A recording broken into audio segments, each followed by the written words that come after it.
Today I want to share with you something about self-love and connections. We are social beings. We connect to each other. However, sometimes it can be hard to differentiate a healthy relationship from an unhealthy one. We may have doubts for many reasons, and sometimes doubting on its own is a major indicator that it may not be a good idea to keep on going with a particular connection. Other times, doubting is just an indicator that we have issues to address that may or may not be solved out in order to improve the relationship. In any case, there is one thing that clarifies any doubt and any issue about any relationship. It is very simple, and we can feel it right away in our heart. That thing is self-love. If we ever have to choose between loving someone and loving ourselves, then we have the answer right away. In what concerns to a particular connection, there is no relationship in this world that will ever be good enough or enough healthy if we have to lower our vibration, if we have to put ourselves down, if we have to love ourselves less in order to be with someone. It is never a good idea to settle for less. And in order to put this into practice, we have to have our priorities well defined, and we have to be very clear in what comes to what we want to manifest in our lives.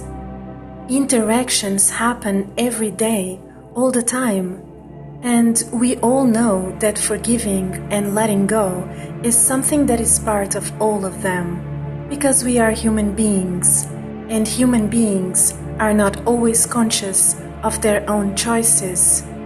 But going against our integrity, our values, our priorities, our dreams shouldn't be part of any connection, because this means that we are giving up on ourselves in favor of someone else.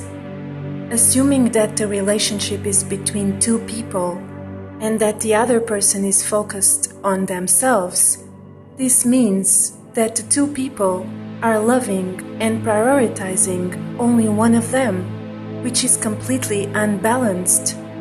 Sooner or later, we will feel depleted and lost in the other person's energy without knowing anymore who we were and who we are on the first place.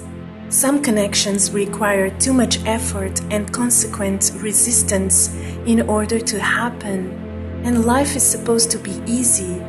We are supposed to be happy and joyful, not stressed about relationships that have the potential to ruin our lives. Healthy connections feel good, feel easy, feel free. They can have their own challenges, of course, but at the core they are supported by love and compassion and friendship and understanding and care. They are based on giving and receiving, on respecting one another, on moving towards the same direction, on embracing any challenge together, not against each other or in favor of one in particular. They are inspiring because both people love themselves, and so they bring their own inner inspiration to the connection, which creates a solid foundation for success at all levels. In healthy connections, there is no need for permission to love ourselves in any way. We just do it naturally. We shouldn't have to choose between loving ourselves and another person, even because, in fact, loving ourselves is required to love others as well, or we won't be able to love from a place of love.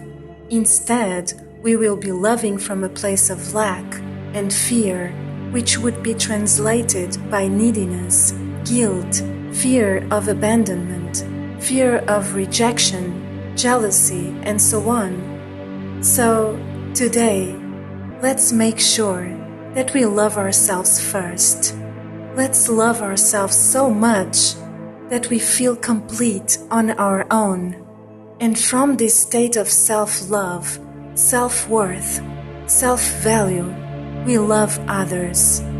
Then whatever connection falls apart or disappears from our life, it's okay. It only means that it wasn't serving our highest good anyway. It means that now we have created the space that is needed to attract a connection that serves us more. One that is not about fear. One that is all about true love.